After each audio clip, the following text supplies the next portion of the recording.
Primary ignition. This is Star Wars. Look out! Core World News. You may fire when ready. From the sand-swept dunes of Tatooine, I'm Grex Komdak, and you're listening to Core World News, your whole news show with in-depth coverage of the latest stories from around the galaxy. Now, for your news segment rundown for December 29th, 2021. The Boba Fett Report. More mouse than man. And now, here's your host, Ben, Grant, and Adam. All right, thank you very, very much, Grex. Welcome, everyone. Today is the day.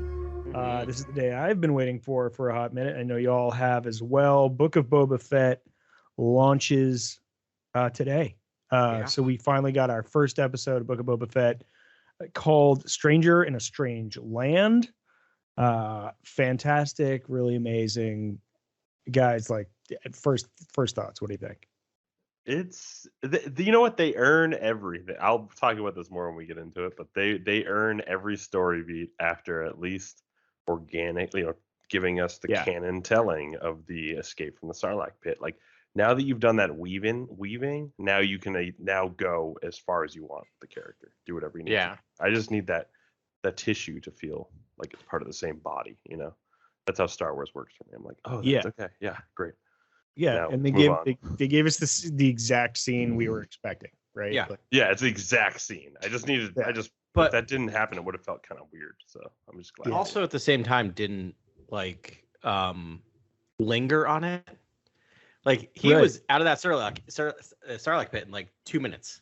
Like, and they even like crossfade his is digging himself out from the sand. They're like, oh, he's digging himself out. Crossfade, he's out. I was like, oh, great. Yeah, like, it's quick. Yeah.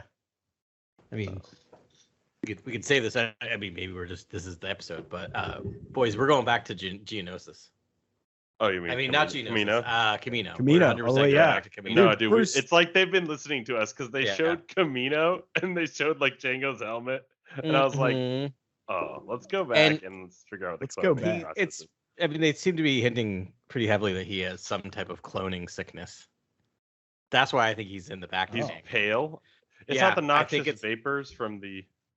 No, because he starts the episode. He starts the episode in the back to tank, and he keeps having these flashbacks. Like, I think they're gonna do cloning sickness of some kind.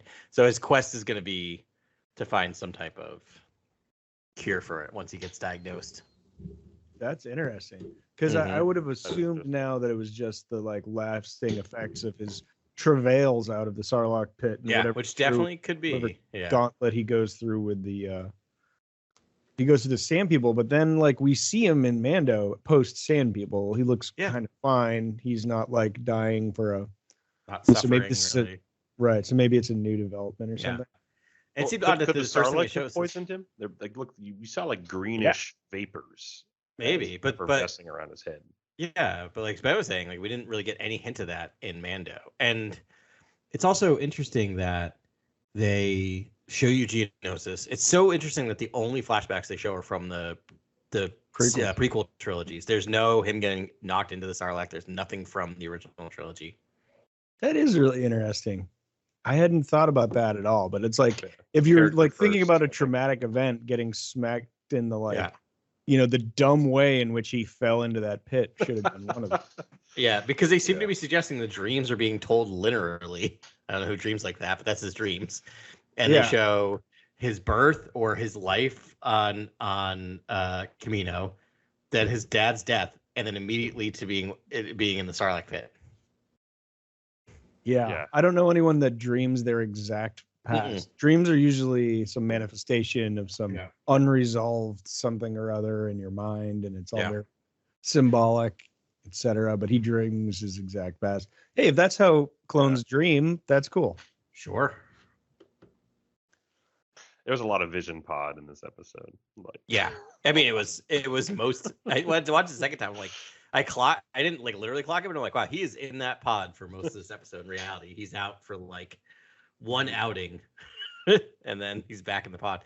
Which I kind of love the parallel storytelling that we're getting so much flashback and stuff. And like Carly pointed out, because I've told her my wish about like we get less Tatooine, and she's like, Yeah, but do you think he spent 6 years with the Sand People, or do you think there's a whole nother Boba Fett quest that happened between Oh yeah, that's then and when we see him in Mando? So it could be that he just came back to get it when he found out that there was an armor back there. Like he was probably just like, my armor's gone. So I have a feeling we're gonna get some off-world stuff in the flashback. Do you think the flashback stuff's going to continue for the rest of the series? I don't know. Maybe. Depends on how sick he is. Depends on how much time he spends in the back of the tank. Right. That Right. could be a kinda device do. to keep him there. Yeah. Well, the repeat uttering of that line, things would go smoother if he just went with their way, or you accept their ways. I felt like that was alluding to the Tuscan Raiders or his time. Totally. Like, Yep. he must have just adopted their culture and has stayed with them and learned how to use the gaffy stick and befriends that kid. Yep. Who was like my favorite character in the episode. I mean, they did such an interesting job of really doubling down on. sorry. I'm sorry. No. It's amazing. No, please That's do a as pretty. many times. That's a pretty good. As many times as Tuscan you'd like, card. sir. Yeah. They doubled down on the Boba Fett has a code in this episode. Lots of like code behavior. Like doesn't kill the Mastiff, right? When he could the dog thing. Yeah, he actually ends up like petting it to death. Like doesn't kill the youngling. He's like, shh, quiet. Yeah. Doesn't kill the After just youngling. hit it in the cranium. Doesn't torture, even though the Matt Berry droid wanted them to. Yes. Yeah. Was that 8D8 or was that a new designation? 8D8. That was it. Is 88 Okay. back? Because I looked up on wondering. IMDb and it was like a UD. It was like UK H8. It was like some different. All the articles I read today called it 8D8. Okay, great. Yeah, good. I'm happy. That's what I read it. Yeah. And I think the subtitles even said that too. So I was just looking at the subtitles actually to see if I could get it, but it's not here. Oh, but we did have Robert Rodriguez playing Doc Strassi, the Trandoshan, which was pretty cool. But I wonder if it was a subtle warning. Yeah, that was good Trandoshan makeup. Yeah. Great Trandoshan makeup. Yeah, totally. I wonder if he was giving us a proper warning about, are we not going to leave Mos Espa? He's like, I hope you never leave Mos Espa. Like after knowing it was Robert Rodriguez, I was like, is he meta speaking? Even a to the compliment audience from a Trandoshan sounds like a threat. Yeah. Such a good line. Yeah, chock full of great lines. We also weirdly got what I wanted for Boba Fett, or what I wanted from Obi-Wan in Boba Fett, which is there's not a line uttered for the first 8 minutes of the episode. Right. Yeah. Right. And I'm like, I love this. The entire episode is really sparse with dialogue in such a great way. Like, it's the whole thing should be. I mean, like, I love Tamara Morrison, but like Boba Fett shouldn't talk much. Yeah. Man of few words. But Tamara Morrison's like delivery is on point every time. He's so good. Yeah. And Gamorrean action. Yes. Incredible Gamorrean action in this. Yeah. It's so true. It's like, all right, you look at them and like those are bodyguards. You're like, they look a little, rotund for bodyguards, but okay, like I could see them wrecking shop. And we finally got to see Gamorreans wrecking shop as bodyguards. That was pretty cool.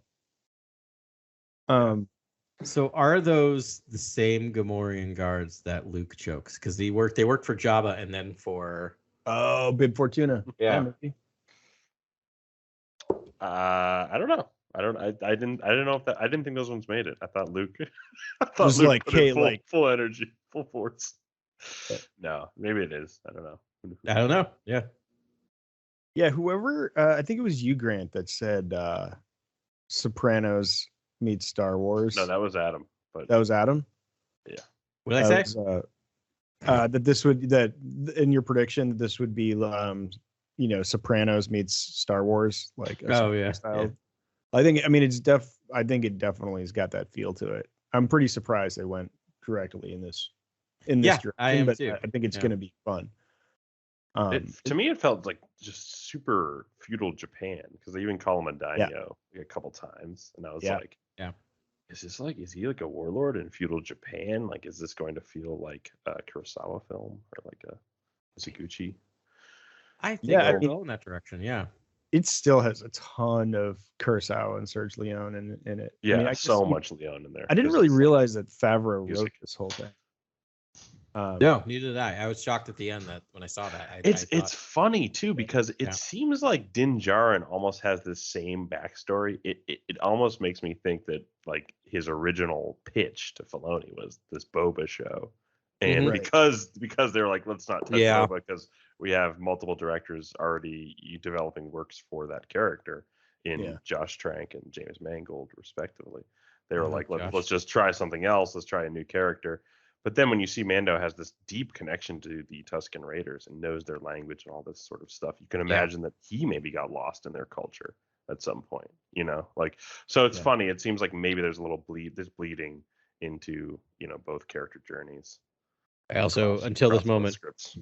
forgot Josh Trank was ever supposed to direct a Star Wars movie.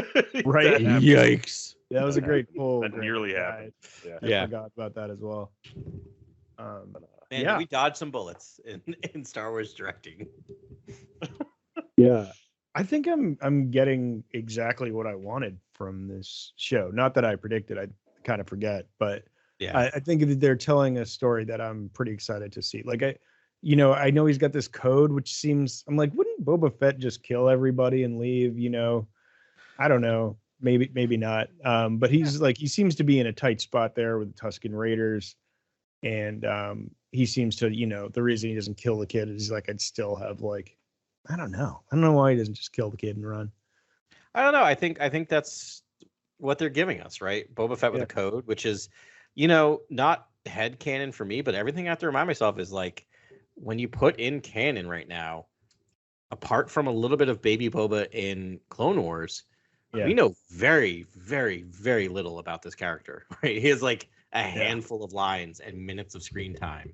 So I'm like, all right, that's fair. It's kind of similar to young Han Solo. It took me a while to get with their version, but I trust them. Like, I love what they did with, Han and Solo, and I'm enjoying this. And, same thing, Ben, like, I don't exactly remember my predictions, but predictions don't necessarily mean hopes. Does that make sense? Like, Right, stuff I predicted for it, I was kind of like, I think they're going to go this way, but kind of internally, I was like, maybe I kind of hope they don't go the way I'm going, but I'm really enjoying this. And it feels, I was really afraid it was going to be a Mando copy. And as much as there's a lot of similarities, it feels different. It feels like they are doing something distinct with this show.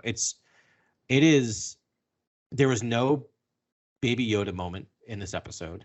Right. Like there's no like, oh my God, can you believe that happened? It was just a very straightforward reintroduction to this character. Yeah.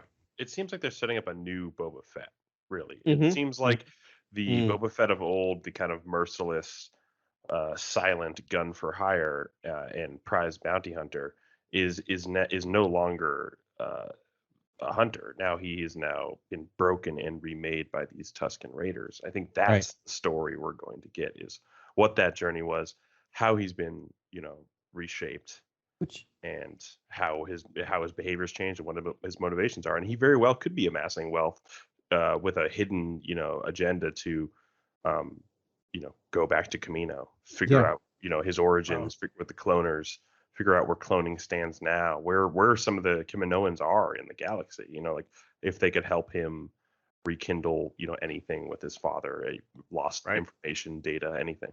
Yeah. That's a really good long-term insight. I'd be really stoked to see that happen. I didn't even like look that far. I was just like really excited to see that he was serious about just being a crime lord. Like this is an anti-hero. Right. And yeah, it looks like it could be, it's going to be like violent. He's going to have some moral dilemmas. Like whenever you start bringing it into the like, the love or respect thing. What movie was that from? Casino? He's like, is it better to be, respect, loved or feared as a leader? And so I hope I hope maybe he dabbles in both a little bit. Yeah. And the other thing is like, this show might be weirdly much smaller in scope than The Mandalorian. Like after this episode, I could see it. Yeah. Honestly, I could see it staying in Mos Espa for like the entire season, right? I think the season's 7 episodes. We're introducing all of these characters with the conflicting wants, right? We have the mayor, right? We now have the business owner, which I mean, they got to be setting her up for love interest, right? You don't bring Jennifer Beals in to just do something. It's age appropriate love interest. There's clearly some connection between those two characters. It was pretty strong vibe. Second time I watched it, I'm like, oh yeah, they're totally into each other. It's great. Oh, you mean Garza Thwipa? Mm-hmm. Yeah, Garza Thwip. I sure do. Yeah. Yeah. So, Yeah. Yeah. No, that's definitely a compelling lead there. Yeah, I honestly, we're not talking about Fennec Shan enough right now. I feel that she just ruled in this episode. Like the action scenes with her, just her holding her own in the fight, her actually giving chase to the bad guys. That like parkour sequence was great. Yeah. Who doesn't love a little parkour in 2021?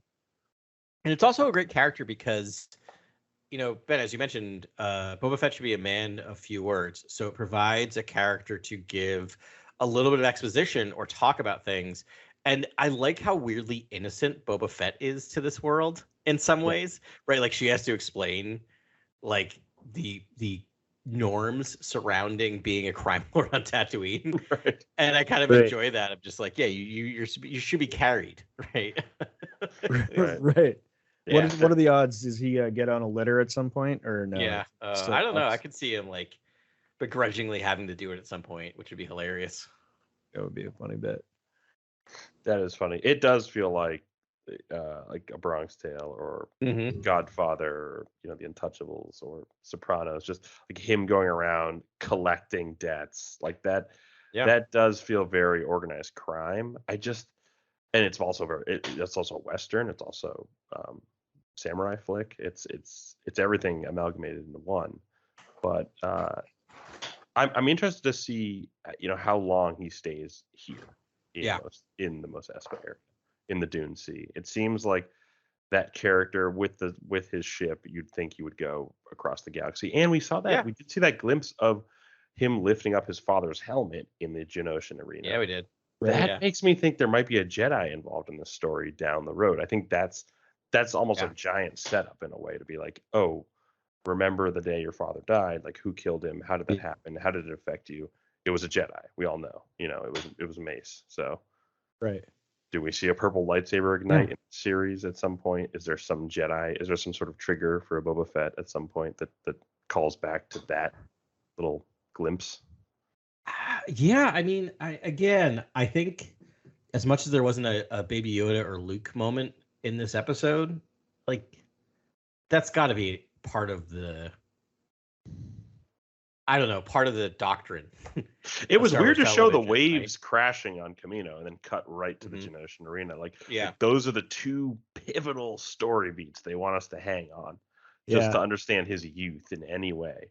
And it's actually like, I'm really interested to see what kind of like newcomers to the franchise think of this show and where they place it in the timeline and what they think is going on. Cause like, it felt very abstract in the beginning, just to see like the Kaminoan shots. I was like, okay, like most people might not know like this whole thing, this connection here. And they also had like a weird parallel to like the Lars homestead. There's just that random moment where like I know the timeline, but the timeline's so confusing sometimes I had to remind myself that wasn't right. Like the Lars homestead, because it looked very similar with the Raiders doing that. Yes. The other thing, I still think there's a good chance we're gonna get Harrison Ford or DH. And the reason why, I had this moment, I was doing dishes today, and I'm like, as one does. The first time I thought about this movie since I think it came out 10 years ago, Cowboys and Aliens. Not a good movie at all. Yes. But I forgot, directed by Jon Favreau with Harrison Ford. So there's a connection there. So if anyone can get him back, right, could probably be like, oh, I liked working with John. Like, I'll come back to, you know, put on some ping pong balls and stand in a room for a couple hours and say some lines. Yeah, I don't even think he needs to be like on site or like, you know, on set or in a kind of dusty on location anywhere. I think he could just sit in a booth. Like they could record him in a Cessna and then superimpose him on the Falcon. Put some. Hopefully he's not flying that one. Hopefully he's in the back. No, he's flying. Harrison's flying. Yeah. I do want to go on a trip with Harrison. Just he's flying, we're in the back. Maybe each get it. I don't know. You're taking your life in your own hands at that point. his batting average isn't good on staying. It would be a very quiet ride. No, As long as there's like 30 Yeah. golf courses between where we're going and Yeah. where we took off, I'll feel okay because he's a pro at landing in golf courses.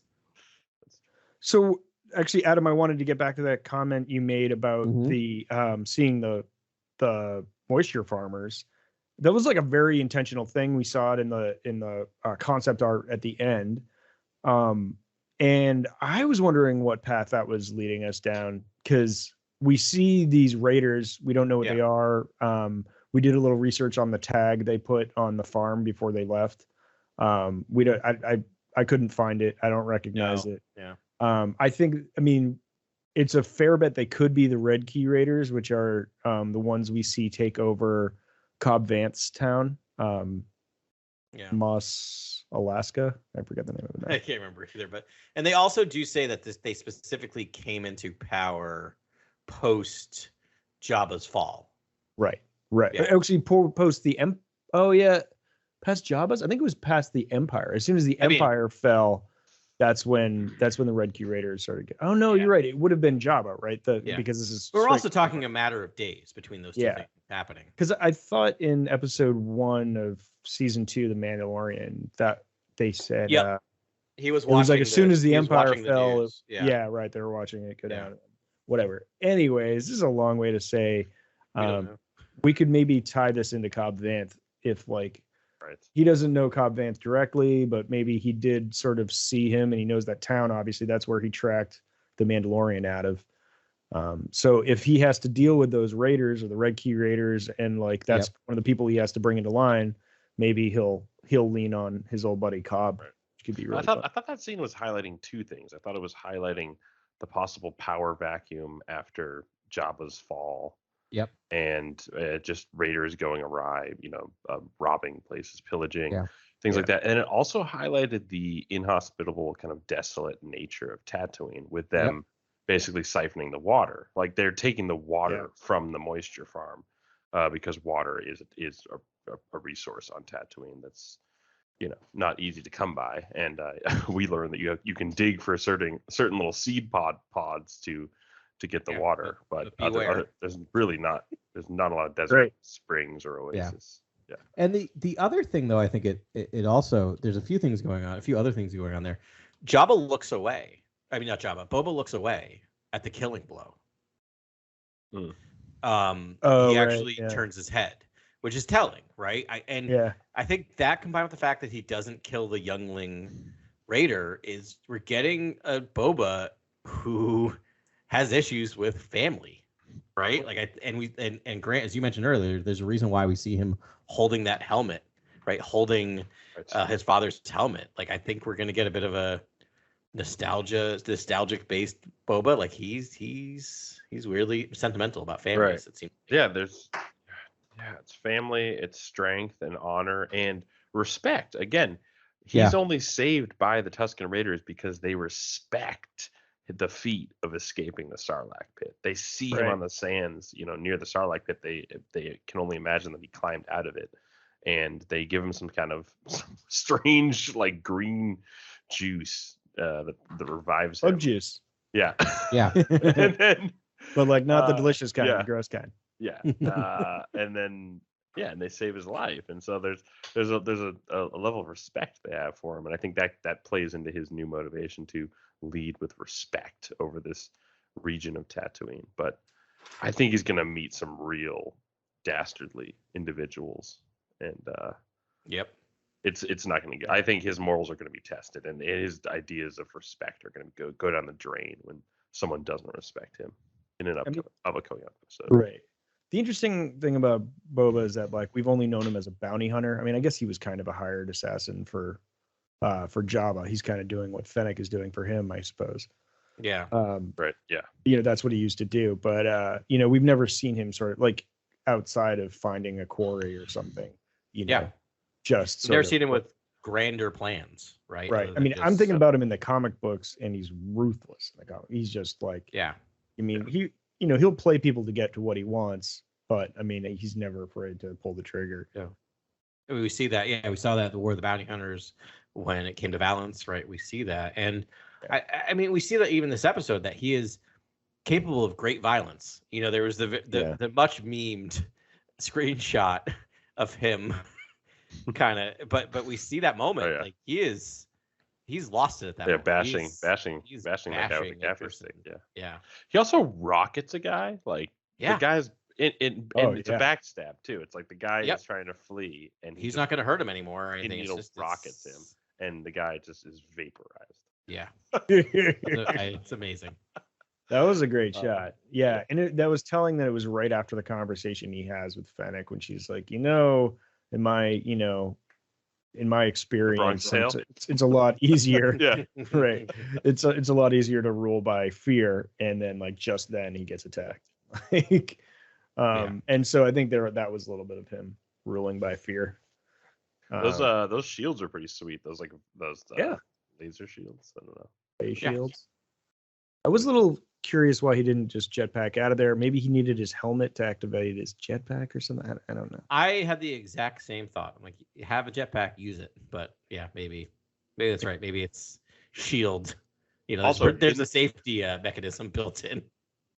In the beginning, I'm doing that kind of the horror movie thing where it's like, just if he gets a comm device, he could probably call someone he knows. Like I'm doing that the entire beginning of the movie because I'm like, he gets out of the Sarlacc pit. There's Jawas there. Like they might have a comm device in the thing. Like you'd think he'd try to get there. Just call someone. Like he can't call anyone. He's just stranded out there, and there's nothing he can do. It's tough. I hate doing that in the back of my mind, but it happened on the third watch. Third watch. Well done. So I have a question about the relationship between Fennec, Shan, and Boba.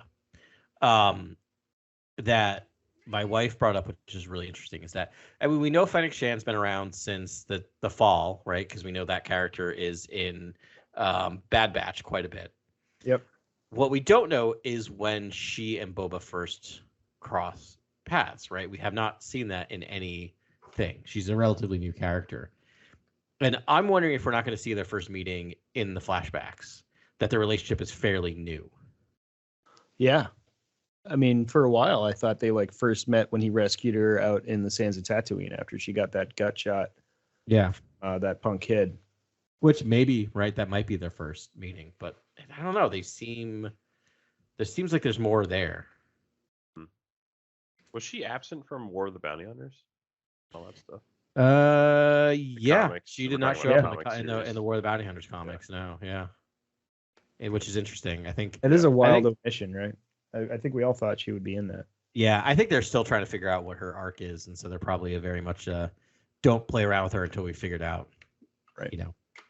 Her entire story. Yeah. I'm wondering if there's a big Crimson Dawn story that is locked between the beginning and end of the original trilogy that connects to, aside from the one we got in the comics, but something that connects to maybe Darth Maul's reign. I mean, and Fennec, Shan, and Boba Fett and things like that. Yeah, I mean, it seems like their goal is to wrangle all of the Jabba's underlings back in line, and I mean, that's multiple systems. They could do 10 seasons trying to do that. It doesn't matter how many he pulls in line. Like he'd probably want to conquer Tatooine first, or at least Mos Espa. But I mean, Jabba's political reach extends across the galaxy. So right. They've got plenty of stuff to work with there. If they could bring in Crimson Dawn, it looks like they're creating smaller syndicates, which is fun. Guys, the major domo for the mayor of Espa was rolling nat 20s on all his diplomacy rolls for D&D. He was crushing. The charisma was off the charts for that character. I'm so glad that he survived that meeting, because that means we're gonna get to see him interact more, and that was that might have been my favorite part. It was almost it was I want to see Qui-Gon and him in a room talk for 20 minutes just. And each demurring to each other just over and over just again. A lot of an understandable misunderstanding.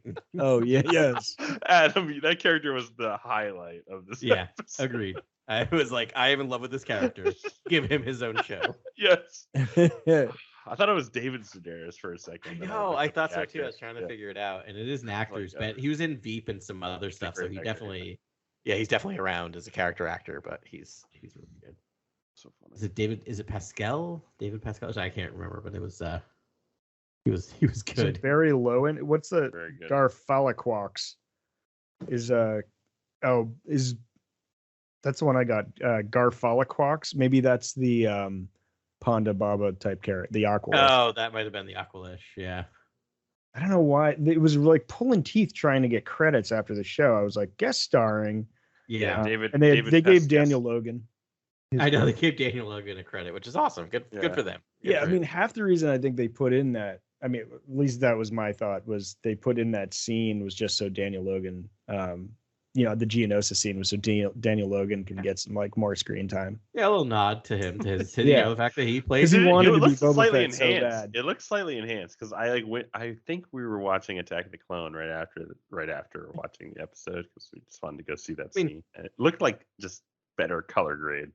Oh yeah, I was like, No, we the keep color, changing. the color grade was on point. I know. they're changing stuff. They're just In not Attack of telling the us Clones, anymore. it's a little the contrast. It rate. took me a second to realize that it was actually a flashback and they didn't do it for this because they did clean it up a lot. Like it looked new. Good. And you can it's just, see that his head's not in the helmet, which I don't remember that being the case. oh no. So in the newest version, watch the newest version, you actually see a shadow thumping out of the helmet. So you actually do see Django's head. but roll not when he down. lifts up the helmet. No. During the decapitation. Oh, okay, yeah. Because I think that was one of the last Lucas. Can we talk about that? There's a Changes. decapitation in a Star Wars movie. Yeah. And it's like Yeah. a pretty vicious decapitation. Yeah, buy a Jedi, buy a hero Jedi. Right. Yeah. Attack of the Clones just went up in the ranking, guys. We'll talk about it in the next segment, but Also, Solo is good. I take it back. I take it I almost spent a lot of money on a Attack of the Clones print. I didn't, but Oh, I almost man. spent $400 on a on a Poor print. Hundo. Yeah. Oh man, I wish they had rare. All right, we're gonna get to this segment. We'll get there. I would imagine having an Attack of the Clones T-shirt. I'm just saying Yeah. Oh yeah. that would be my prized possession. I think. Yeah. Rad. Anything else about this fabulous episode? I mean, it was. I mean, we're felt skipping long. over two of my favorite scenes. All right, well, let's get to them. Let's do it. My first favorite scene is the fight between Boba and the Tuscan Raider, the warrior, Oh yeah. female warrior, which Right. was really cool to see. I felt I looked it up. It's actually the stunt. It looks like it's the stunt performer for like Captain Marvel and Oh wow. Wonder Woman. So like Yeah. the action is Yeah, just on point. that's that really character. good, It's yeah. like even her stance, like just how she wears the Tuscan Raider armor, just like how poised she looks in the Mhm. fight, like Yeah. so great. Like all that stuff is fantastic. That fight was just superb, and I can't Yeah, it wait was to see superb. how Great, that great relationship design. grows with the leader of the Tuscan Raiders, Yeah. the guy with the big armor and jewelry, and then her as well. I want to see how their relationship continues, her and Boba Fett, and what happens. I feel like that's the mother and father of the little Weasley guy that we see running Yeah. around. yeah, I I had the also same got that feeling, yeah. same read. Because they look at each other. It's kind of a fun thing to do, and you don't understand anything they're saying, but you still can look at them and be like, all right, they're Yeah. like, these are Tuscans raised their kid. I think he was like letting him beat up the prisoner because he's just like, ugh, this is, there's nothing wrong with violence in our society. Like, go, just like, we'll let him do it. But I think that's when like they look at each other and she's like, you really want to let him beat up a prisoner? And he's like, meh. Yes, I do. I do, yeah.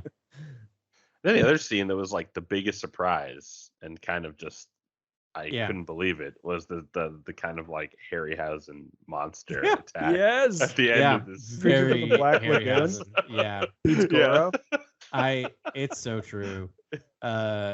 Referred to as on closed captioning as sand creature. Yes. Nice. Yeah. Okay. Yeah. Yeah. Perfect. Yeah, and that creature, I looked in like the OG No. Legends Atlas. I looked in the current That's Atlas, new. in my Alien Archive. Like that is a new It's- creature. Fascinating creature design. Yeah.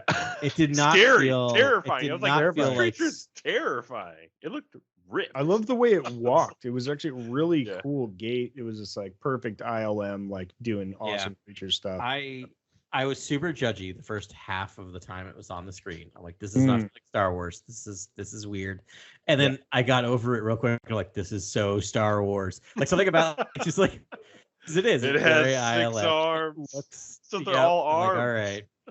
Yeah, But all there are no arms. legs on this creature. All arms, and that is the most ripped thing since Ben Swallow we've ever seen on a Star Wars screen. It's just a ripped lizard. Yeah. Yeah. I was wondering if that was, I don't know. Like, I feel like that's where you put a crate dragon, but I'm glad they're like, you know what? There's going to be other terrors hiding in I the Tatooine. Yeah, when it first started, I'm like, oh, are we just gonna get another crate dragon? Because I'm already a little like, can we get off Tatooine? But like, yeah, it's great. They introduced another creature. I'm like, okay, I'm on board. I'm back on Tatooine. I'm happy. Yeah. Grant, what was your second favorite scene? Oh, sorry. No, It was- it was those. the swallow first thing. fight, Sorry. and then the swole reptile.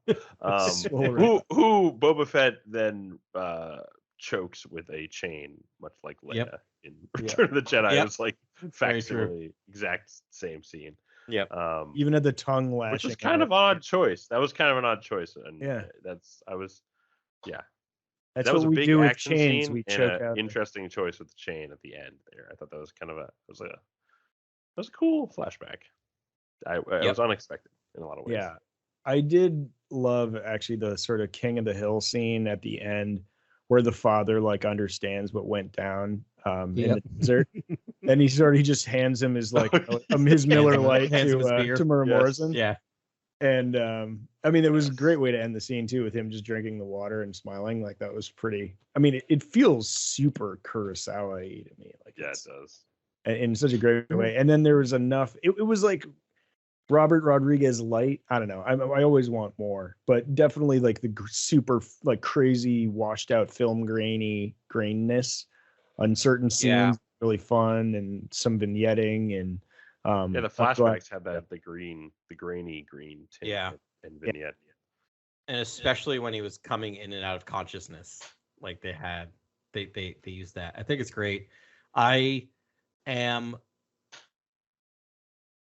pleasantly surprised with how slow the plot is moving, meaning that like the fact that he sends Fennec Shand off to chase after the assassins. We know she gets one.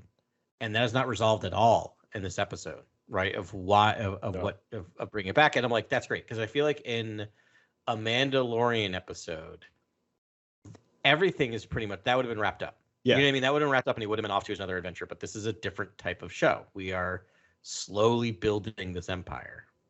Yeah, I love the slow play on this episode. Me too. The first thing I did was look at the runtime on it. Because I was really hoping to see like an hour and 14 minutes or something. Never gonna happen. No. But you never know. A kid can dream. And it was like 38, which isn't bad. But a little longer. It felt longer to me Yeah. because I think of how slow they played everything, and I love that. I hope they do it the rest of the time. Just like have these long scenes and let them develop and play out. Really do these character dives with aliens. Like everyone's an alien in this, which is so cool. Yeah, that's true. Super fun. Just the Rodian. Rodian was great character. Yeah, and the Rodian has like we have repeat scenes with the Rodian. Like it's the Rodian character's featured heavily in the episode. A character arc there's an arc in that character. It's not a good one, but there's an arc. I know. Yeah, super coward was From just life like, I'll to do whatever death. you want. Yeah. Right. Then I did catch, and he curses like a sailor too. There was a Slimo and a Poodoo and a couple other curses he hurls at Boba Fett, which was fun. Yeah. He gets like stomped into the sand at the end. They didn't really show his death that much. He was like stomped into the sand. I know, something happened under the sand dune. This monster could have torn this group to shreds in like multiple shots. It's like clamped onto people, and I'm like, what? It's not doing any like. He could rip a person in half. Any other IP, it would be like a wide shot tear thing apart. That's the thing is I feel like Favreau was originally directing this thing like a Robert Rodriguez joint, right? Yeah. And then probably they're like, yeah, it's still on Disney Plus, John. Like Right. we gotta Yeah, cut yeah. this. You gotta cut there. You gotta cut. But there. even if they like, there was a scene where it was like turning its back when it had Yeah. the Rodian, and I was like, okay, maybe that's when he rips it apart You or just rips see a the limb leg. off Right. or Yeah, something. yeah. I mean, we You get hear a a bloodless gut throat- wrenching scream from the Yeah. Rodian. We get a But he bloodless. just chokes it out. That's true. Stomps it into the sand. I That's think. it, what I yeah. saw. And the only way I Yeah. knew it was dead is when they came back and he wasn't with them. I'm like, oh, I Right. guess the Rodian's dead. They also was a bloodless throat slitting in this in the fight. One of the Gamorreans. Right, Oh, right. that was Cut- awesome. That was an awesome Yeah. scene though, just because it was like Gladiator and Yeah. Yeah. the So- Rhodians are looking awesome. Just I feel like they are We've- upping the violence in the show as much as they Yeah. can. You know what I mean? With and staying within the bounds of Star Wars. Right. And that's what I wanted. It just to give it a different flavor. Yeah. I mean, I hope he keeps going, like I hope they keep going with this anti-hero line with him. I hope, it's essentially out of greed or power or whatever that he wants to be this crime boss. I'm sure he'll have some good virtues being shown as he does it, but yeah, I'm excited. He's just going to keep being a bad guy. Yep. We were promised a bounty hunter in The Mandalorian, right? But we never really got it. He was always just sort of like on the run from everybody and, with some mal characters. Now we've got a second chance at a bounty hunter, but he's really a crime boss. I just think this is going to give us the opportunity to really like look at the criminal underworld in first person. Because I just, there was so much crossover with the Empire and Mandalorian, and now with the other Mandalorians and everything, like, and him just sort of on this solo mission. Like, I think we're going to get up close and personal with a bunch of different crime syndicates, and it'll be super fun. And I think that's a part of the benefit of having Favreau more involved than I thought he would be in this, is that he knows where Mando is going, and I'm sure he wants to keep those worlds as separate and distinct as possible until they have to come together. Yeah. yeah. And they're also looking at ways to differentiate, I think. Yeah. Mando and Boba Fett. I feel like, and with these series being like an incubator for directors, it's kind of interesting that we're getting a lot of like melee fighting in this show versus the gun. Yep. Mando Din Djarin was a gunslinger. Like Yeah, he was all he's blasters. a sharpshooter. Yeah, Yep. all blasters. Now they're trying to make Boba Fett more of a melee character. And what's great about that is then directors can come in and do a lot of choreography and retain some of the best stunt performers in the world to do these shows. And then what happens here is they can get really good at melee martial arts choreography, and then they can these directors can then move on to make features with Jedi and Sith choreography. Yeah. And it's interesting about the stunt performer thing that I didn't really think about is that, in other movies, they're doubling for someone. So they call them in where there's a scene where they need to do a stunt. Star Wars, like, you're in masks, like that Tuscan Raider is going to be played by that stunt performer probably the entire time. Right. So this must be really nice for stunt performers who are like, oh, I'm just not getting called in when I'm doing this. I'm actually this character. I am this character front and back, which is kind of cool, I'm sure, for them. Yeah, it's a good point. That's a good point. A lot to love about this series. I think the most important thing we haven't talked about yet, which is the music. So incredible. The score. So I was convinced when I watched it the first time that it was all Ludwig Göransson. But then I saw it's actually, so they use Göransson's themes, but the score is composed by Joe Shirley, who's worked on Black Panther. He's just like, he's a Marvel guy. He's done a bunch of these things, and he has a long history with Ludwig Göransson. Yeah. Sort of they work like in the same audio team, and I don't know if it just feels to me like he's doing the score, but he's just using the patches and the sounds that Göransson made and the themes that Göransson made. Just because it felt different. There was a lot more strings in this. I think before, Grant, we were talking about that, like, yo, and like the vocalization that like reverbs out. I think that's a theme that Joe Shirley composed, which I like that one a lot. That was super cool. I caught that the second time around of how unique that felt. Yeah. Yeah, it's like an updated Western. Yeah, totally. Really, Very it sounds like the Morricone. Dollars trilogy or, Good, the Bad, the Ugly, but it just feels updated. Feels like modern, like mixing, and feels like modern sampling. And then the kind of abrupt stop and echoing of that sample was like, oh, this is how you basically make a sci-fi Western. And so to me, this feels like sci-fi Western. in all the best ways. And Yeah. and I feel like it feels like the true nitty gritty sci-fi western that Mando wasn't and couldn't Yeah, be because Right. it turned into a Lone Wolf and Cub sort of Exactly. What we were father and expecting, son what we story. were Right. what we were sold, I think in a very thoughtful way, is I love what they did with the Mandos. They sold us what we thought it was going to be, and it was a great little bait and switch in a perfect way. Because then I remember after that first episode, we're just like, wait, what is this show now? Yeah, this show's in a totally good different. way. Yeah. Yeah, there was I think maybe my favorite theme that Gornson's written, which was Capture the Flag, and it's Mhm. the Boba theme that we used a lot when they were in that I think it's 14. It's when they're on the Jedi Mountain or the Jedi Right. Temple in Tycho, I guess that's where it was. Yeah. When we're first introduced in season 2, and it's just like dun dun dun dun dun dun dun dun dun dun dun dun. They used it once and they used it to great effect. But that's the one like Yeah, you can know, So good. rest safe that when that plays, I'm going to be standing up and raising my arms. in the air. There's that like chilling kind of like woodwind. Yeah, it's like kind of reverberates. yeah, It's yeah, kind of that's, terrifying. It's like a war horn. It's yes, It's so great. good. We It's so good. also got an updated Cantina theme. Yeah. yes. We had a new Cantina song. That's which is Yeah. brave. Yeah. But it's really good. We got was it Snice Noodle was there on the Yeah, Max Rebo. Max Rebo. Max there. Sorry, and, Max Rebo. So survived the Yeah, He's the looking good destruction and of the sail barge. right. Tickling the ivy. Yeah, he survived the sail barge. Yep. I wanted just a scene of him, Max Rebo, sprinting across the sands with like Yeah. maybe a keyboard in one arm or Yeah. something. Yeah. I used to think the ultimate bar table was R2D2 with the kind of the cocktail holder, Mhm. but now I gotta think that black astromech, like the couple astromechs we see in these scenes, it's like, oh, these are the ones I want. These are the ones I want in the corner. Right. of- With the of tiki my dining room. cocktails. Yes. Yeah. So good. Yeah, those are slick. Those are definitely slick.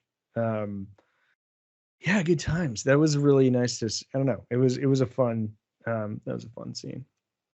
Yeah, with the music. So yeah, another So, great wait, who is the mayor of Mos Espa? Do we have any guesses for that? Oh man. I don't know if A Ron new character. Perlman maybe. Ron yeah, Perlman? That's Is he a in the show? That's a solid guess. Yeah, no, I don't know. Don't I haven't know, heard but of him. probably. Wow. Now I would really cast want- Ron Perlman for that job, maybe. Incredible. Yeah, I don't great know, first yeah. episode. Dude, to Okay. see the traditional long underwear from underneath the Boba Fett costume for as long as we did was special.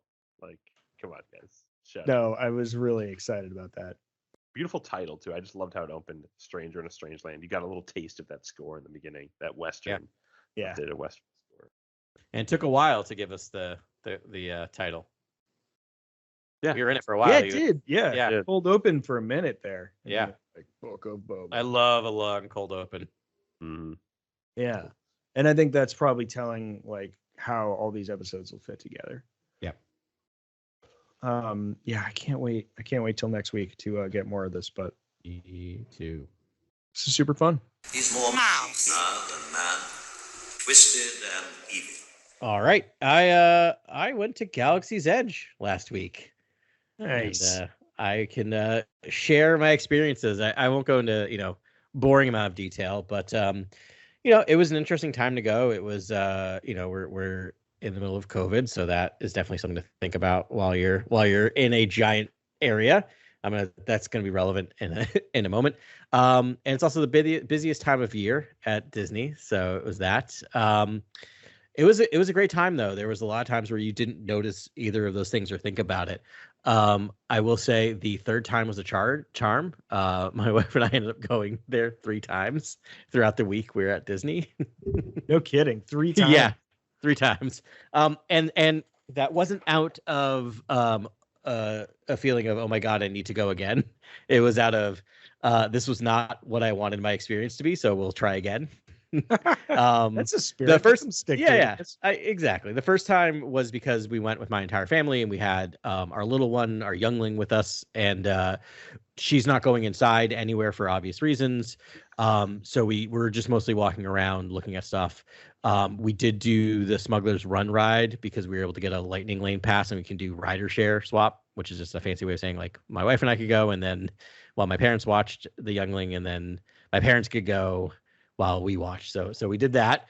That first ride, we were engineers. I don't know if you know how the mechanics of that ride works, but you get one of three jobs: co-pilot, engineer, gunners, and engineers. Little tip: do not, if they ask you, "Hey, do you guys want to be engineers?" That allows you to skip the line. Say no. Wait in the line. Here in the back of the ship, hitting buttons. I got out of that ride and said, "I'd rather go do Star Tours." It was really underwhelming. Really? But the line is amazing. The other thing is, because we did the lightning lane, you go through the line very quickly, so there wasn't a lot of time to appreciate some of the cool stuff going on. But we mostly did that to avoid standing inside for long periods of time. So, when the world's a little more normal, it's definitely worth doing that. Mm-hmm. But super cool. The line mechanics are really neat because they split you off very quickly, and then suddenly you're in the Millennium Falcon, and so you're walking past the Zarak table. You are going. I sent you guys pictures of the gunners tubes. Yeah, like you walk right past that. It's very neat. And then so we did that, and then we walked around a little bit. I got myself some blue milk, which was delicious, and then it was time to leave. So we were there for probably just like under an hour the first day. And then we wanted to do the Rise of the Resistance, which is kind of the big new ride there. The issue with that is that you can spend extra to try to get into the ride. So they don't have like lightning lane or fast pass or anything like that. You have to actually spend $15 a person to get premier access to that ride, which totally willing to do, except they sell it to people staying on the resorts first. So all of those tickets are sold out by the time it opens up to the plebeians who are not able to afford to stay at the resorts. Which, fine, whatever. I get it. It's capitalism. So we went the second time, which was a couple days later, just my wife and I, knowing that we were going to spend 2 to 3 hours in line in the ride. We've done it before at Disney. It's when you're going to spend that time, you just pass the time. There's a lot of things to see in line. I texted you guys, I think, saying I'm just entered a 3-hour line for Rise of the Resistance. I get out of that ride 5 hours later. Wow. 5 hours? Yeah. Were there bathroom breaks? Like, holy cow. No, they did allow people they came in and allowed people to leave the line and go use the restroom if they needed to and go outside to take a break. What happens with that ride, and this is just fair warning for anyone going to Galaxy's Edge, is that if that ride breaks down, it takes an hour before it can restart because it takes that long to restart the entire system. Wow. So if any mechanic goes wrong, and there are lots of mechanics that could go wrong in that ride, it takes an hour to reboot the entire thing. Then they have to take all the people that they kicked off of the ride back on. And then the people who bought the lightning lane pass get to go on. So if it breaks down and you're not in the lightning lane, you are waiting 2 hours. Like it's needlessly complicated, Adam. It is needlessly complicated. I will also argue, and this is, I promise you this is going to get much more positive after this. I think it's extremely disingenuous for them to be even running that ride right now, because it is not working. Because every day I was looking on the app, it was breaking down constantly. Wow. And people were getting stuck inside. And this is in the era of COVID, where you're stuck inside rooms with people for hours wearing masks. True, but still, it is. I'm not happy about that at all. I think you either just do the lightning lane purchase and don't let standby go. But anyway, now I don't think so we took you were in line for 5 hours and then took the ride. I mean, we were in line for 4 hours and 40 minutes, and then we took the 20-minute ride. It's a 20-minute ride. Okay, cool. Yeah. So the next logical question is, was it worth it? Yes. The answer is no, because no ride is worth a 5-hour wait. However, if there was a ride that could ever get closest to being worth waiting in line for 4.5 hours, it is that ride. That ride is spectacular. It is amazing. Okay. It is an experience unlike any experience I've ever had in terms of a theme park ride, because it has multiple levels to it.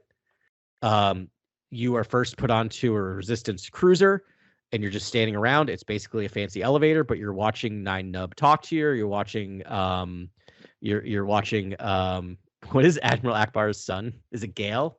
Gale Akbar. Yeah. Oh no, that's his real name is Gale. Oh, That's Oh, Admiral yeah, Akbar's that's first right. name. Admiral Akbar's. But you know his son, who's in the Yes. in the last.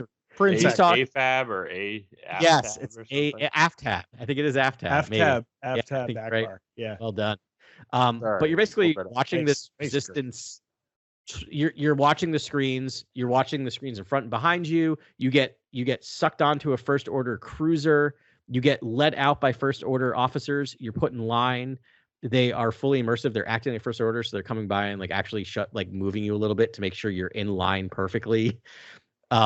Then you get put into a cell, and then you are broken out of that cell from resistance people, and then put into the ride itself. So the first 10 minutes of this is just another line, but you don't feel like you're in a line. And then you're just going through this amazing. That's such smart design. Yeah, it is one of the best queue Incredible. designs I've ever seen in a and you know me, I love my queues in theme parks. So I mean, it was really amazing. I think once they figure out what's going on and maybe it's a little less popular, it's totally worth it. I will say I will never go on that ride again All right, unless so- I get access to it. So Adam, can I ask you a few questions right now? Please. So, having read the Galaxy's Edge novel by Delilah S. Dawson, Black Spire, I believe it was called, and then having read the Galaxy's Edge comics, did you catch did anything pop out, like any Easter eggs pop out from any of the kind of ancillary especially material? at the dock on doors. So I'll skip ahead real quick. So we went back a third day because by the time we got out, the Galaxy's Edge was closed. Right. That's how long we were there. So we came back a third day, and the third day was amazing because, and this will kind of answer your question, Grant, we didn't had plans to go on any rides. We just wanted to do shopping and explore. So we got there at 2:00 in the afternoon. Again, my parents gracefully accepted the child babysitting duties, and we were there from 2 p.m. till 10 p.m. So we spent 8 hours just wandering around Galaxy's Edge, and doing that was amazing because we saw Vi. Was it Mirandi? Yeah, the main Vi character. Mirandi. We saw her walking around. Oh, cool. They don't interact as much again because of COVID, but we saw the kind of some of the scenes. Now, are they masked? The No, players? because they are distanced, because they're up on stages. They have like these different areas they're walking back and forth to. It's actually just like a moving play. It's kind of neat. The little set pieces that are Yeah, kinda little like- set pieces by an X-wing, and then by a speeder shop, and then by the first order landing pad next to a giant X-wing, or I'm sorry, a TIE fighter. And when you go into dock on doors, there's a lot in there that is connected to the comics and other stuff. There's a baby Sarlacc that is featured heavily in Right. that, and a Nice, lot yeah. of stuff on the walls. And so that last day was amazing to go. I mean, you go through like a bazaar that just each little stall is its own shop. So there's a stall that just has like toys. There's a stall that just has costumes. There's a stall that has other just stuffed animals and stuff. And it's just themed and in universe, and all of the people talk to you as if they're part of the Star Wars universe. They refer to everything as credits. Like, I am they- surprised you're Office. able to resist the Lothcat purchase. There was a lot. I think part of it is we walked through so much. It was like we were already spending money at every single stall that you had Oh, to start I getting bet. real thoughtful. Right. The other thing that is really amazing about is that, again, you can get through the stalls. We were probably through those in a half an hour, right? There's not a ton to do. We found a really couple, like at Docking Bay 7, which is like the sit down counter service restaurant. They had some really great outdoor seating, which is kind of tucked away. So when we were kind of tired, we go grab a drink, grab a snack, and just sit for like a half an hour and talk and just like experience the world and listen to the music and the sounds, because it's just Yeah. Star Wars sounds constantly. But they have. And now, do you hear ships like taking Yes. off and landing? Constantly. Okay, I've heard You that. hear, and to the, Oh, you- cool. the point where you keep looking up, expecting to see X-Wing go Nice. flying, because it is. Nice. It is they do the Doppler, like they literally have it going from speaker to speaker, so it sounds like it's going Oh, overhead. you get the natural Doppler Yeah, effect. exactly. That's insane. And then Disney has an app where it has has a data pad on your phone, and you can play a game while you're there, which is basically you either choose resistance or first order, and you're given missions. And it is high-tech scavenger hunt that my wife was addicted to. So you go up to scan crates, and then you get things in your app, like you get a schematic for a bowcaster, or you'd get different costumes that you could put onto your character. Oh yeah, I would do that for days. Yeah, I thought Carly was going to insist we come back the next day too, because like she like half things. Like I was wandering around following her from crate to crate, looking around. She's just like scanning things and solving puzzles on her phone. It's really cool too, because you also catch other people doing the same thing, and then you start interacting with them, and you can trade. So we were like trading things with people that, I found this. I have 2 of those. I have 1 of those. Do you want to trade with me? Like through the phone. Amazing. It's like great really augmented reality right there. And then the coolest thing is, a lot of the things you can hack things, which don't get me started. They don't call it slicing. It drove me nuts. Whoa, I kind of got what? no, they call it hacking. Whoa. I know. This is where the lore police have to come in again. Well, lore in service? the dialogue, Yeah, they kept see, referring to it as slicing. But yes, lore service. There's a word for Writing a this. new thesis. Yeah, on the when you read the dialogue, like when you would read Finn's dialogue to you, it would say slicing, but when you hit the button, it would say hacking. So it's my guess is it originally was called slicing, and then people are just confused because like not everyone is a giant Star Wars fan. Like there was a moment when I was at Oga's Cantina. I disagree, Adam. I disagree. No, this is what I'll tell you where it broke my heart. It broke my heart. I was at Oga's Cantina and they play music and they started playing the Cantina song and I cheered, thinking this would be this giant round of like everyone's gonna cheer, right? I was just you cheering, and I was like, I'm thoroughly embarrassed. But you're at a Star Wars bar, and they played the Cantina song. Yeah, come on. That was the natural reaction. Dude, if you're at a Star Wars bar, you're just too cool for Star Wars at that point. You're just like, I hang out here every day. I'm never too cool for Star Wars. I'm never too cool for much, but I'm certainly not too cool for Star Wars or doing that. But the coolest thing you're at a Star Wars cantina, but you're talking about Star Trek or Battlestar Galactica. That's you're breaking my heart. Oof. Yeah. Yeah. No one. Futurama. Those are the real ones. Those are the real ones. So the funny thing is, at that bar, I mean, everywhere they are in character. Like you can try. It's like going to it's Plymouth Plantation if you're from up here. But it's like trying to break them. Like you can try and they will just not understand what you're saying. If you why would you want to break them? I'd want to go like down the rabbit hole. Like Carly and I did. Crazy stuff. I got pushed around a little bit by one of the first order guards on Rise of the Resistance, and I went, trying to impress Supreme Leader Ren, are we? Like, and he was like, it was just really funny. It was a little back and forth. So they pick out people. I was wearing my Star Wars Hawaiian shirt, so I got singled out a lot by the cast members, and so does it feel like it's like Tross timeline specific? Like it's very sequel trilogy closer to Tross than to Last Jedi. I mean, it did a good job of like my wife's like, I want to rewatch the sequel trilogy again when we get home. So it's doing a good job there. Yeah, it's a cool world, man. It's really cool. But so in the augmented reality thing, when you slice, I'm going to say slice, even though they don't call it that. When you slice things, there are real world things you are slicing, like a communications tower or an X-wing. And when you do it successfully, the thing lights up and makes sounds. Oh, and so cool.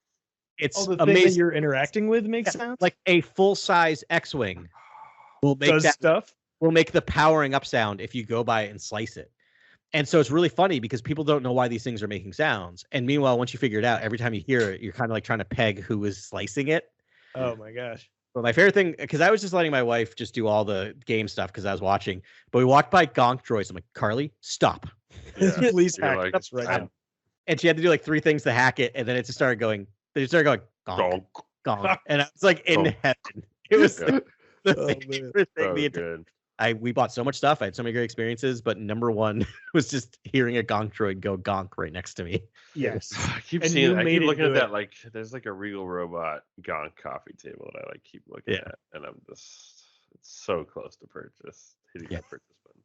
It's it was really worth it. It was a great experience. I highly recommend, like, if you go, like, it is it's less than a half day. There's 2 rides. There's the Oga's Cantina, you get 45 minutes if you want to be in there. We did not really want to be in a bar for 45 minutes, so we were in and out both times pretty quick. But it's also like there's not a ton to do in that bar. You know, it's overpriced, crowded. It's really like a 15-minute. You have a drink, you look around, you have a good time. What if you know Oga? You know? Yeah, I'm sure you can play around with them a little bit. But no, not enough aliens. They need more aliens for sure. I mean, the only one is Doc Ondor in there, so it's very human centric. But it's also like Florida, so it's pretty hot. It's true, but you could. You want people to suffer, Adam? Is that what you're saying? I for how for much your I own pay. enjoyment. But the last night we were there, we we talked to one of the cast members about our experience on Rise of the Resistance, and they threw us a lightning lane pass for Falcon, so we were able to get right back on the Falcon ride again. Oh, cool. And that one, Carly and I, you can request, and we said, can we be pilots? And they said, sure. And then they put us in the cockpit by ourselves because they didn't have enough people. And so the other two stations were automated. So my wife and I were able to do the ride by ourselves. What? Hold on a That's second. amazing. You and your wife flew the Falcon together, Yep. but no one I else got the was on it? co-pilot seat, so that meant I got to do hyperdrive. Did you make Wookiee Nice. noises? I Yeah, they're was like, "Grrrr." nearly cried. I have to be honest. Like to actually pull that down, feel that pull, and then hyperspace, Wait, it did the was- stars like streak past you and everything? Yeah. Was it awesome, dude? It's amazing. Dude, that's honestly where Star Wars needs to go technologically. Like, in Yeah. VR, like I just want to see the jump to hyperspace on every platform, and because even Fallen Order like that looked amazing. Like just do it's that. amazing. I'll buy a Quest. It was an if, like, event. Quest ad is like Yeah. Falcon, like Smuggler's Run, or like Falcon. Like, I don't know, It's a Arctic Smuggler.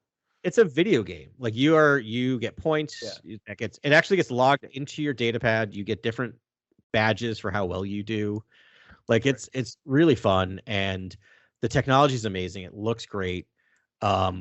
You know, but so if you do the rides like half days, but spend as much time as you can there just exploring and do the data pad It thing. sounds like the data pad thing is an all day, like an 8-hour event. If you At want to make it least to get everywhere, because we were just doing the resistance side of the things. We weren't even doing the first order, but it's fun. Like and there's ones you can do that are just standing still. So if you do get stuck in an hour line, you can actually play through one thing like with that. And like, they put a lot of thought into it. It's really, really impressive. It'll be fun to go back. We didn't do Savi's workshop where you can build a lightsaber. That's something else. We went to the droid depot, which was awesome. It was really fun watching. It was mostly kids, but build their like droids. You just have a conveyor belt of droid parts going by, and you just pick them out to decide to Just put like together. Ray, you're just like scrubbing Yeah. that one. Yeah. cup thing It's you really end up, cool. There's like Yeah. an aged, like 110-year-old woman. Yeah, it's really neat. And then I mean, Doc Ondor's is. I got my holocron, which is amazing. There's tons of figurines and busts that you can buy. And I just was sitting there staring at the wall, just Mhm. pegging every single like blaster and helmet. And I couldn't get close enough to the counter because it was a little busy and we were socially distancing. But there are things under that counter that have like price tags that are in like close to 5 figures, like $7,000-$8,000. Wow. Yeah. I just heard want to like see it. there's they look like there's some pretty sweet helmets in there too, and I was like, There are these are. like unique helmets you can't get anywhere else? Do they have the Imperial Guard helmets? The They red do, ones? yeah. There's a That's- Imperial Guard helmet up there. Yeah. That I mean, was those are cool. the white like, whale for me. Yeah, they're pretty cool. Like, Yeah. It's a lot of fun. It is not as immersive as you would think it would be, mostly because there's a lot of people in t-shirts walking around, right? Like, And now, like, were you happy Right. with the sequel trilogy era, or did you want like OT? I was actually okay with the sequel because it really did feel the closest I've ever been to a Disney park of being in a world. Like everything connected. It made sense. It would have been a little confusing. I mean, you could do original trilogy time for sure. But I don't know. I was okay with that. I mean, here's one of the things that made it for me. Why I was okay with it. There's a scene with Rey by an X-wing, an actor playing Rey, and there are so many little kids, mostly little girls, cosplaying as Rey. And Right. to watch that kid see Rey, that I did honestly cry. Like I honestly had to walk away for a second because I was rolling Oh tears. yeah. And No, then the most Disney's the amazing place for part that, was for sure. the Rey actor got off the stage and was walking to the next section, pointed to the little girl very suspiciously and waved her to come with me, basically. Oh my god. And that little girl, like you just see her Was heart never like seen never, again. and brought her to meet Chewbacca because the next scene had Chewbacca, so she got to meet Chewie. Amazing. Like it was just, you could watch this kid's dream come true. And I think with the sequel trilogies, there's just more for more people to experience in that way, and so that's why, may not be my favorite era in Star Wars, but I think for a theme park and who you're servicing, it makes so much sense. Yeah. Wow. Definitely. And the ships, did you see TIEs? Did you see X-Wings? Yep. Did you see Saw a TIE Fighter, X-Wing, A-Wing, a couple of shuttlecrafts, and that's pretty much it. Obviously the Falcon. And the Falcon looks amazing. And they don't have like a blockade runner or like a Tantive. No, not in. The closest thing is in the Rise of Resistance. You also do in the Rise of Resistance walk past like a battalion of animatronic stormtroopers. Yes. Just amazing. Like that again, that's part of the line. Like you just walk past them and their heads are slightly moving, and X-Wings that are just TIE fighters that are just on the wall. Nice. Like in episode 7. Like that's just amazing. walking through that. So you're like Poe, you're like astonished by like glossy Oh, hanger. that's amazing. Brand new hanger. You're like, where did they get all this money? It's like go in lowering your Who's funding these guys? The floors are polished. Go in lowering your expectations, and it will rise above what your original expectations were. Does that make sense? Like if you go in expecting too much, you're going to be disappointed. But if you go in just looking to have fun, it's going to be more fun than you could have expected to have.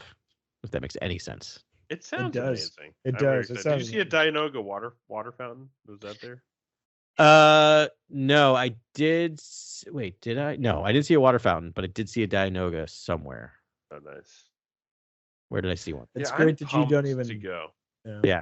So how expansive is it? Like I'm thinking, like It's the not Black Spire book. There's like a little No. campsite they keep retreating to in the woods, in the jungle or whatever, and then It's a lot of trees and things. It's small. It's relatively small. It is not a big. I mean, it's in Hollywood Studios, which is the smallest Disney theme park, right already, and it's not a very big section.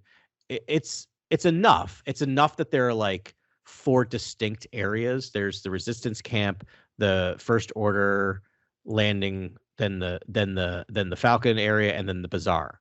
So it's enough that you feel like you're going from area to area. We were walking by, there's a section that is not used for much, is just for moving people. And we pegged, because we walked around, Toy Story Land is right next to it. And I did a bit of surveying where I walked around and tried to see as close as I could get. And there's a giant area that is not being used for anything. Okay. Toy Story Land and Galaxy's Edge, and there's and Carly has it pegged where they're going to open another ride. So we think and it's right next to a speeder workshop. So I'm wondering if there's going to be a speeder ride coming at some point soon. So I think they have plans for a 3rd ride there at some point. Amazing! I can't wait to go. It's a lot of fun. Slightly off-brand for our podcast, but was there an Avengers Campus there? Like was being built? Nope. There's no plans currently to have one being built in Disney World, and the rumor is it's because Universal Studios still has the rights to the superhero theme park. Like there's still the Hulk Marvel ride, Spider-Man ride. Yeah. And I think Superman. I literally think it's a state thing where Disney's not allowed to build any Marvel stuff in Florida. Got to go to Disneyland if you want your Marvel's Campus or Pym Particle Cafe. China. I think there's a couple around the globe. But because the cafe sounds amazing. Yeah. Yeah. I will say the food was we went to the docking bay stuff. The food is great. They had their own beer, which was really good. Just a nice lager. Carillion ale, a Carillion ale, Yeah, if you will. Yeah. And then the bars, the drinks at Oga's are all just renamed other drinks. Like Carly accidentally got a blue Hawaiian. I accidentally got a Bloody Mary. Oh no! It's not what I was expecting at 10 o'clock at night, but Is it written in fine. Arabic? That's how they get you to buy twice. No, you just aren't Twice, reading. Like you aren't reading very closely. Like if you read it all, you'll figure it out. But I was just like, well, we haven't tried that one yet. I'll try that. It was the Bloody Rancor. I mean, of course, it's the Bloody Mary, right? But it was good. It was fine. I mean, Ben, I've had You your just blood. wanted to sound like It the could most be a blood and badass sand. bounty hunter in the Yeah, galaxy. exactly. You were like, I Yeah. drink a bloody Rancor. Yeah, but it was fun. It was really fun, and we were trying to get a picture of Chewbacca by the Falcon, and his handler, who's just a Resistance pilot, sauntered up and was telling us Star Wars dad jokes for like 5 minutes straight. Like he just kept going on, and I was like, That's a hey, good we were bit. having fun because I was able to predict about half of the punchlines, and so we would say So, it like, in unison, and there was this moment of cheer when I would say them in unison. So It was really- their dialogue, is it in galaxy sound? Yes. Like does like what they say sound like someone who lives in the galaxy? I will give you my favorite exchange, which I still don't know whether it was a bit or not. But I was at the milk stand. Nice, And- as there should be. And I got my milk, blue milk that time. And as I was getting it, the people behind the workers were chatting with each other, and they said, "I really want to work at Oga's. They pay so many more credits, and I think you can actually get health insurance there too." And it was like one of those amazing things where I'm just like, because they're talking about credits and like Health insurance, yeah.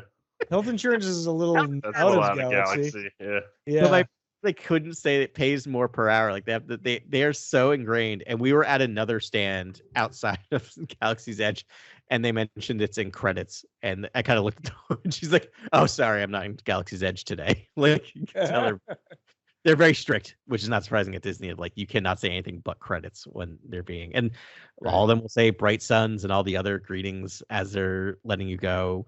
If you say, do they take Apple Pay, they'll say like, we take that form of payment. You can't get them to say Apple Pay. Like you can't get them to say credit cards or anything like that. It's really, yeah. Pay with what? I can't hear you. It's they are really, some are into it more than others. You can see some of them rolling their eyes while they're having to say the stuff, and others. What if you you try can to tell- barter? What if you say like, you just need one like power coupling for your hyperdrive? I trade like some I don't know, some other currency. Yeah, there are some that if you read the room, they will absolutely play along with you, I'm sure. What if you bring calamari flan or whatever? What if you bring another currency with you and you try to barter with that currency? Will they even acknowledge the name of that currency? Some probably will. Theoretically, they should. Yeah, It's I a mean, real currency. Grant, you could present your calamari flan and be like, "Will you take this many calamari flan?" I for would that never martini?" give up my calamari flan for. I know they're probably more expensive than the drink. It's true. They Bad the other thing exchange. At really Batuu. funny. Calamari flan. Is that really what it's called? Yeah. 100%. They Or like, what are the Dactaries? The Republic Dactaries? Like, Oh, that's maybe right. an older currency. What if I bring in something a little older? What happens then? Did they know what that is? maybe. Again, The real I ones think would. it depends The on real the cast ones member. would.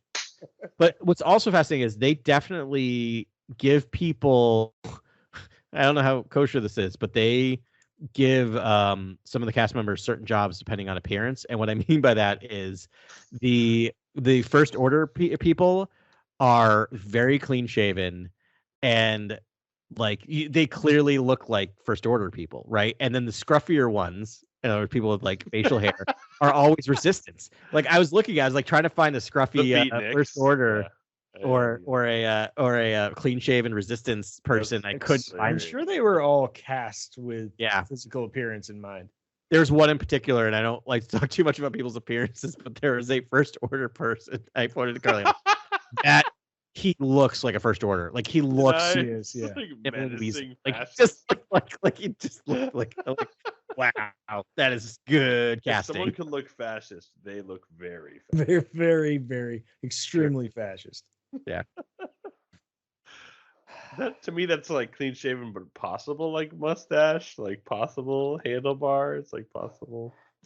I'm so glad I went back for a third time, or else That's this report would have been very different. Because that third day really made it. That's the way to do it. It's just Like you the know. Ted Cruz werewolf First Order guy.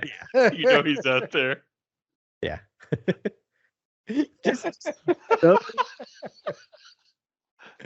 Who said he would look like he's caught in between a transformation?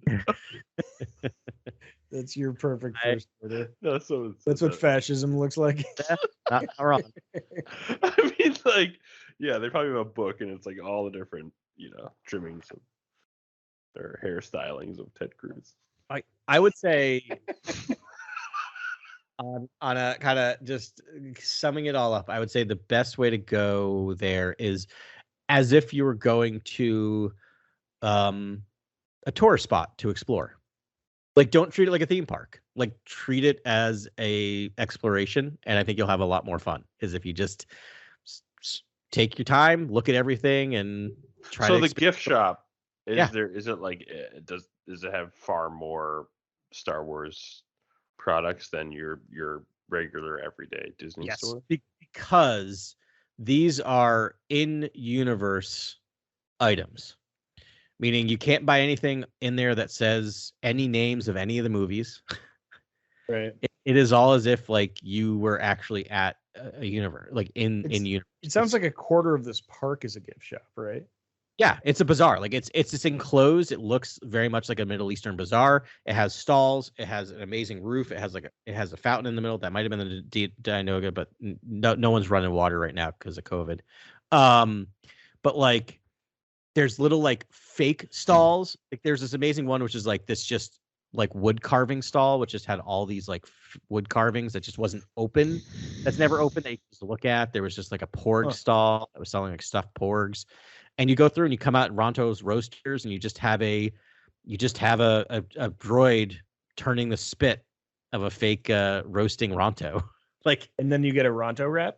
Yeah, and then you get a Ronto wrap. Carly had one of those. She said it was delicious. Yeah. Oh man, I'm here for the Ronto wraps. Really good. It was just a ton of fun. It's just, if you love Star Wars and you can immerse yourself in it. The funniest part was Carly scanning things. And there are crates. Basically, you're staying crates, and you get what's inside the crates. And you're been a scavenger hunt, so there might be like 7 crates, and you just keep scanning until you get the item. But you get to keep all the items that you're scanning. And there's one of these crates were set up enough to look like seats that people were sitting there. And Carly, who is such a like, once you get her in a game, she's like, right. I walked up to these people who are sitting. It was just like, do you mind if you move your head a little bit to the left so I can scan this barcode behind you? Like, just these poor people. Just after a day, they're like, would just be like, mind moving just a tad. But then they're like, they're like heat exhaustion, like, and I have this cough and I don't know what it could be, and then it's just like, But then they were like, why? And Carly does like is as a consummate, a marketer. Was told them all about the app, and they all sat there and downloaded the app. So she did a good job of getting them involved. 3 more app downloads. Amazing. Hey, anything that gets people to interact together, I think, is a novel and cool thing. We had a nice conversation. Any like lightsaber fights like erupt in the middle of the park? And yes, shockingly, lots of them in front of the Millennium Falcon. The cool thing is if they have photographers on hand at Disney, obviously. Okay. At night, they bust out lightsabers, and they are the real lightsabers you can buy at Savi's workshops, and will allow you to pose with them and play with them. So you don't have to actually buy one to get a picture with one and actually play around with it a little bit. So we didn't get a picture taken, but I swung one of those lightsabers from Savi's workshop, and they're pretty amazing. Are they really cool? Because the photos I had seen, I don't know, they didn't really blow me away. I hadn't seen many, but like that's good to know they're pretty high quality. It felt better, like I was holding them. They felt weighted right, and they hummed when you swung it, and it was good. It was. I was really impressed with that. Yeah. Cool. I think that's it. Any other questions? That's it. That's Oh, my amazing. experience. It was awesome. This wanna go is back now park's again. been open for a long time, and you're the first one to see it, Adam. I feel a little embarrassed it's taken this long to go see it, Wow. but I'm really happy for you that you got to go, and I'm grateful that someday I'll be able to go there and check it out. Oh, we're all gonna go. We're all gonna go one time, and we're Yeah. all gonna fly the Falcon. That sounds like a blast. Yeah. Cool. Well, everyone, thanks very much for listening to us this week. Fun week in Star Wars. We're cranking back up again with new content, so that's really exciting. And looking forward to talking to you in the new year. So, as always, have a fantastic week, and may the Force be with you. This is Grex Kondak signing off. For the latest breaking news, follow @CoreWorldNews on Twitter and Instagram. Thank you, and good night. Remember, the Force will be with you always.